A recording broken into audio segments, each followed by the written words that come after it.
Hello there, Master Hellish here, and welcome back to my OpenTTD Let's Play. Here in Series 5, we've been trying to grow Hellishville, and a lot of you have been playing along too. So this time, what we're going to do is take a look at some of your submissions to see how well you guys have done. I want to see if some of you have done better than me, or if I can learn anything from you lot, or if we can see how maybe some of my viewers could have improved their networks. So hang tight as we take a look at a few of your networks. Now, first things first, last episode I asked you guys to estimate how many more months we'll be able to get through in Hellishville before we don't meet the requirements anymore and the town stops growing. Now we're going to put that on hold until the last episode where we will find out that. So continue to put your comments on the previous episode and let me know how many months you think we will carry on for. And thanks for all the comments so far. But without further ado, let's go see our first submission. First up is this submission from Bill Bowen. We can see here that, first of all, you've chosen white. Fantastic choice. And our game that we're playing at the minute is in 2065, which I thought was a good point to pause before the last episode. And Bill is only in 2005, so I expected to be a little bit behind. But when we have a look, Hellishville is 31,000. You've done a fantastic job here. And I can see that you've managed to keep most of the network away from the town itself to allow it to grow. One of the main things that you're going to be successful with here is actually meeting those requirements, which we can't see at the moment. But if we just let the game run for a little while, I'm sure that will refresh and we should be able to see that. So down the side here, it looks like you've used signs to label all the different towns. Now, I think the reason why we're not getting any... Yeah, we're not getting any of this because we need to put our view HQ. Yeah, the HQ's in here. Bestville is the company, so that the script has forgotten what the town, where the town is. So that's not particularly helpful. But we can see that your town growth rate, that by 1950 you was already at 3,000. Now, in my Let's Play, I did have to remove a portion of the town to build some of the inner workings how I wanted it to. So if we hadn't have done that, we might be around 16,000 by now. And I can see that you smashed the 19,000 mark in 1985, and by 1990 was well past the 20,000. Really good idea, putting your population size in the signs like that. That's a good one. So I can see that, like I said, you've kept things quite far away from the town.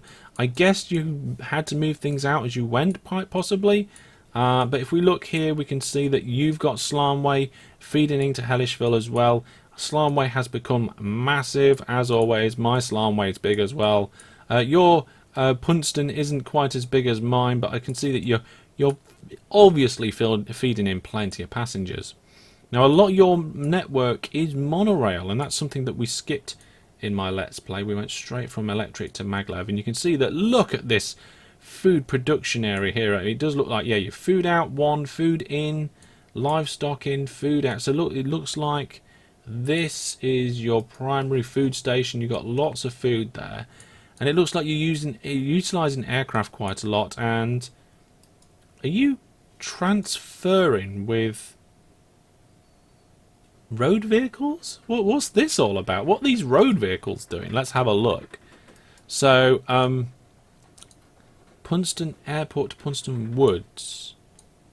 Where's Punston Woods? I'm not seeing that. Oh, there it is. Oh, right, okay, so it is going from one airport to another. Which is quite strange, really. I don't know whether you've done that for catchment reasons. But I can see that you do have a lot of fish coming through here, which makes sense. So your food network is pretty huge at the top there, and what we've got down here, we've got a port. So what we're bringing out through here, where's the trains? Where are all your trains? You haven't got that many trains running around here at the moment.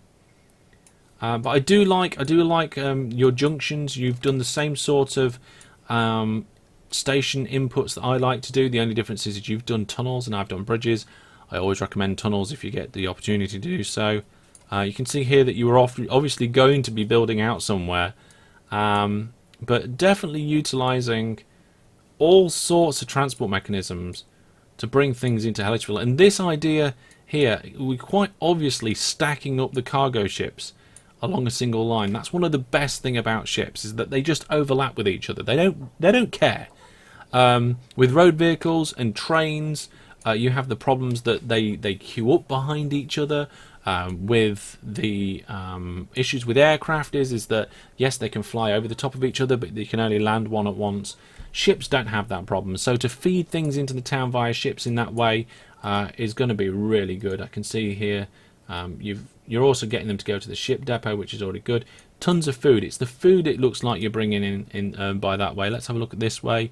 Yeah, that looks like it's doing something similar. Similar. But it's doing it with the petrol. So it's a good way of bringing a lot of stuff right into the town without taking up a lot of room. This here is my favourite part of the network. The fact that you've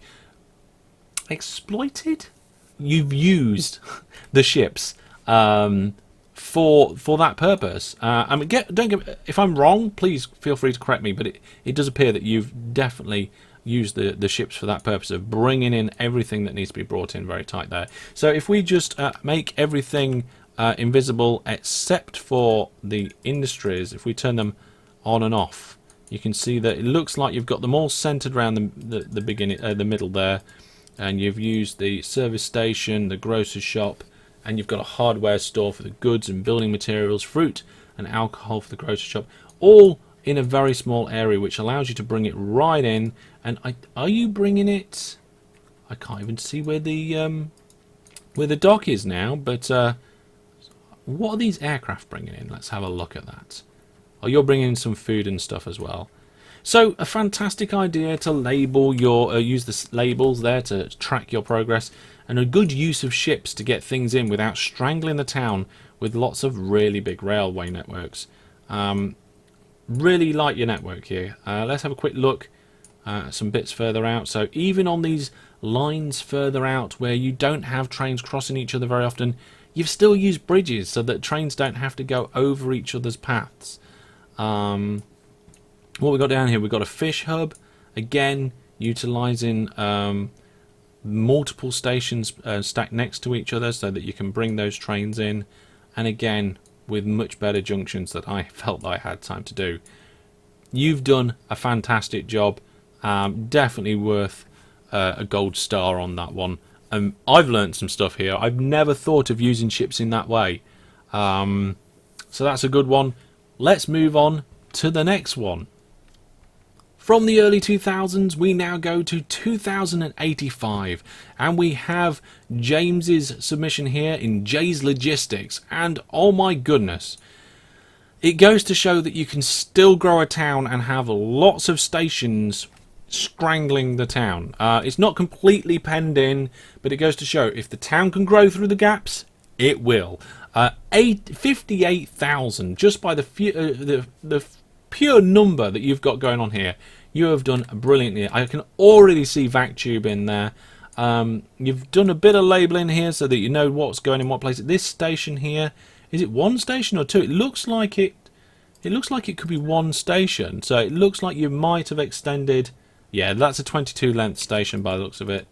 No, oh, I beg your pardon. That is two separate stations placed next to each other.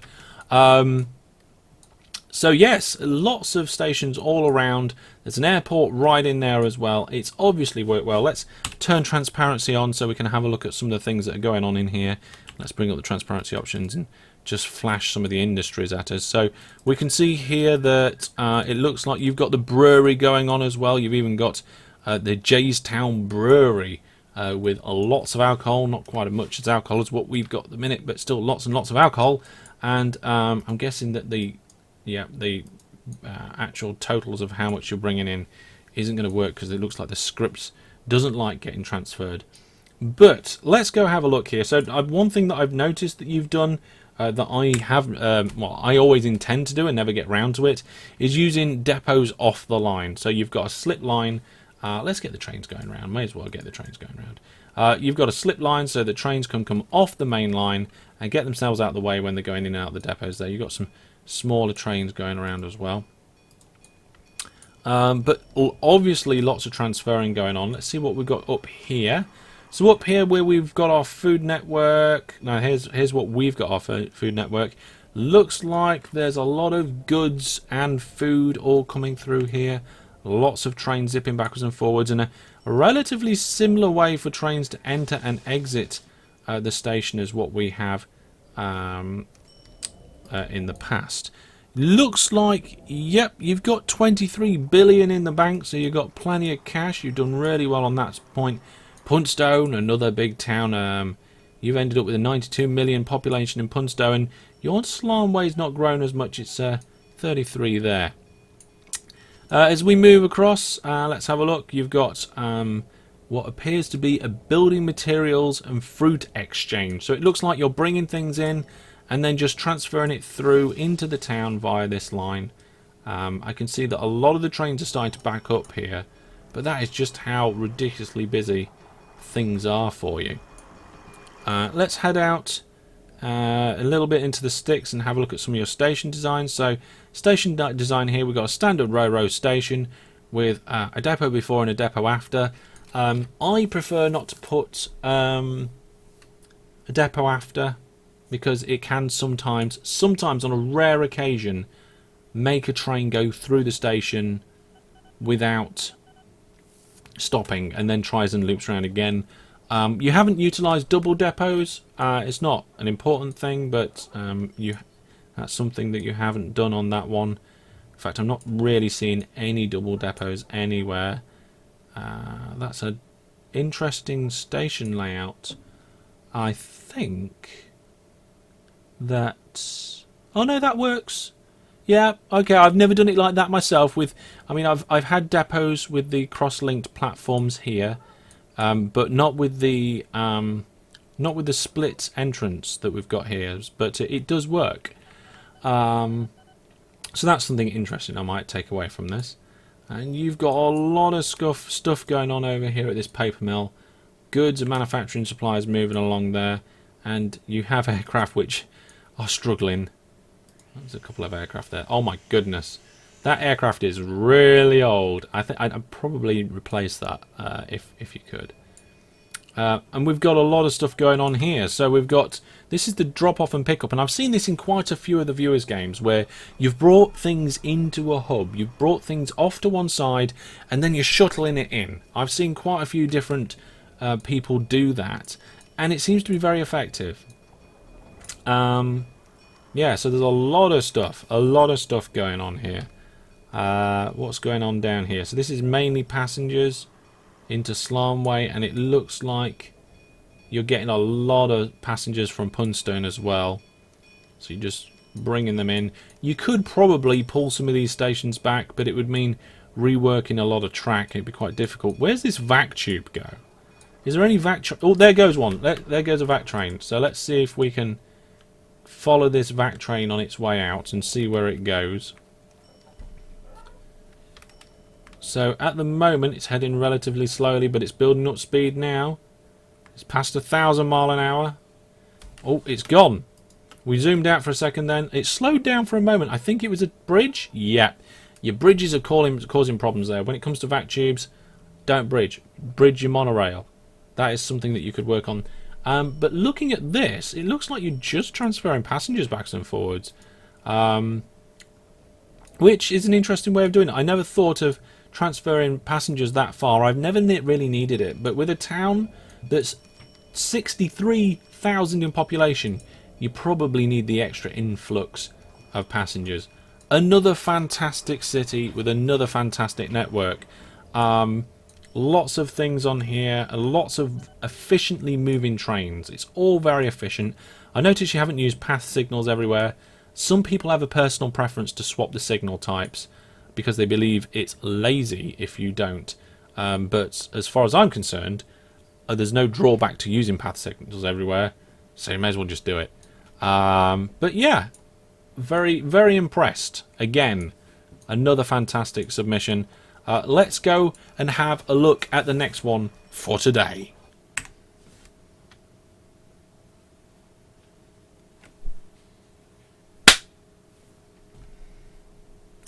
And the last one for today's episode is this one from Aaron.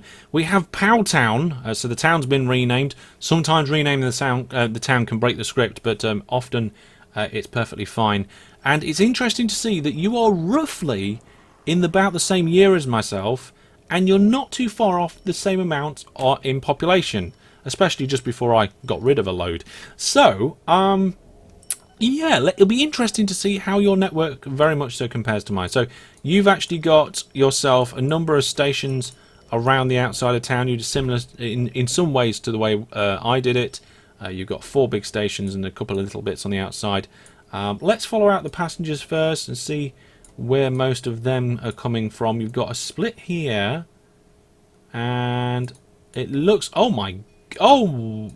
my word. Okay. Gronhill, a town that I don't think anybody else has grown. You've managed to grow it to 88,000 there, and Punstone is at 109,000. So you've got a good number of bits all over the place there. That is like one mega town down there. You've got Slarnway, and what's this I see down here? You've got Wanborough. Was Wanborough one of the ones that I did? I can't remember. I think it might be. But that's 102,000. So you've got some really big cities there supplying you with lots of passengers and lots of mail. As labelled by yourself, this looks like your goods hub. 1,200 crates of goods going through, and I can see once again you've gone for the split entrance into your stations, and you've used the tunnels. More efficient than my bridges. One efficiency you could make is this signal here could be put right next to the edge of the junction. It is a tiny efficiency though, but apart from that, oh, hang on a minute, on the exit really you could do with probably signals here and here rather than there, but it doesn't really matter too much. When you're that close to the station, there's no waiting room for the train. So you're not going to have a train that's just sat here waiting at the signal. It's going to be blocking the junction anyway. So in some instances, you're almost best saying you don't need them at all until the next signal. But yeah, I mean, that's a trivial thing at all. I mean, it could probably be argued either way. I can see you've also utilised airports as well. Let's see what this aircraft is flying around. It's got bales of plant fibres. Wow, right, okay, so what you're making your goods out of? Wool and plant fibres. Interesting way to make goods. It seems to be going quite well for you. I think fruit is one of the things that I struggle with the most. So let's bring up the map of your play. Here we go. Let's turn town names off and switch it to... not that one. This one, or that one. That's a good one to start with. And you can see some of the sprawl of the network. You went quite far out with your rail networks into other areas. Oh my goodness, we've got a couple of really big towns up here.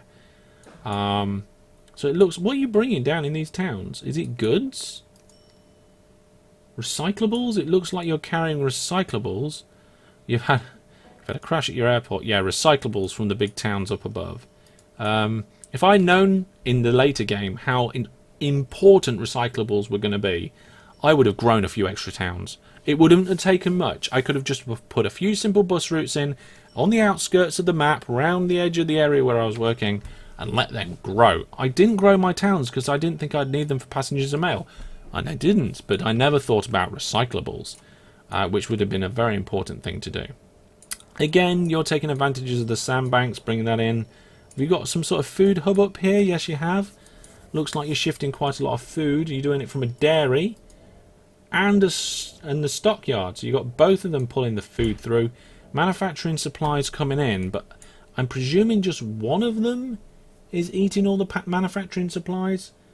Assuming that you've got a good supply of livestock and a good supply of milk, it looks like your stockyard is the one that's eating all the manufacturing supplies. I'm not sure there's a way to show that. We've noticed that when you do have two industries that are receiving things and they both receive the same thing from one station, one of them just seems to take primary. And that's just how it works. If you want one to be primary, one to be secondary, or both to receive the goods, you need 2 different stations. You need to split your either trains or something along those lines, or have a station that stops before and have 2 different road sections just going backwards and forwards, passing that in. So that's something that you could bear in mind. I mean, only a certain amount of manufacturing supplies are going to make a difference there, but you certainly got it running really well. And lots of fishing going on around there too. Let's have a look at a different part of the network. Let's have a look around here, around your refinery. I can see that you're producing a lot of litres on the oil side of things. You got chemicals sat there to be taken away. I'm not seeing any engineering supplies going back round to your oil fields, but let's have a look. Where are your? There's an oil field here. You've got 2 trains and then 1 waiting. And it looks like you are bringing stuff in, and you're doing it from ports, which I only discovered quite late on in my game. If I'd have found out about the way that ports work and the fact that they produce the supplies that you need, let's see, what do they need? They need engineering supplies, and that's making manufacturing supplies. What are these trains carrying? Engineering supplies. What, have they got any in? Oh, it produces engineering supplies. It doesn't make manufacturing supplies. I read the wrong one. Yes, yes. And that's what I did in my Let's Play as well. So in the year 2060, you are all magleved up. It's looking pretty smart on that side of things. And I'm not seeing any vac tube around. In fact, let's have a look. There's your train list there. You've got a lot of old trains that need replacing. You managed to get to 488 trains, and you got a cool 3 billion in the bank. Another good submission. I think you've really done well with things like growing nearby cities and so forth. Your junctions are clean. Your networks are flowing. I'm not seeing any backlog of trains or vehicles anywhere. I think really one of your main things was just probably just expansion and making it larger. Probably something similar to me. I mean, I do have a lot of efficiencies that I could make. But let's have a look. I'm just curious now. Let's look at your station list and look at this total waiting cargo. Okay, so you've got a few places where you've got a lot of stuff. Then we've got passengers. And the next one on the list that isn't passengers or the what's it called? The recyclables appears to be either goods at your goods hub or just some oil places. So you got a single, you got a lot of oil coming out of here. Looks good. Looks good. Well, I am thoroughly impressed by the ones that we've seen today. I hope you've enjoyed this look at the viewers' games. I want you to tell me what you think was a good thing from at least one of these that you've either learnt or feel that it's something that people should know more about, either a method or something that somebody did, and maybe something as well that we could all learn. Maybe we can point out something that could have been improved upon, because it's always nice to learn and grow, but of course everybody be nice in the comments as always. I know you nearly every single person is. Every now and then I have to delete one comment that is just outright no. But I know you lot are good. So yep, put your constructive comments in the comment section, your good well dones and your improvements. I've really enjoyed looking at your networks, and we're going to look at a few more next time. Thank you very much for watching, and thank you so much for taking part and for all your support in the channel in every way that you do. Remember, we've got a public Discord now, so if you want to come along and get involved with the chats and stuff that's happening there, it's a growing community, so come and join in and be part of that growing number. You can get on the Discord. There's a link to it on the homepage of the website, and you can also get there by going to my website, masterhellish.net, and choosing Hellish Places in the menu, which will tell you a list of all the different places I am on the internet, where you can find me, where you can get in contact, and where you can view my content. But that's all for now. I will see you next time. Ta-ra.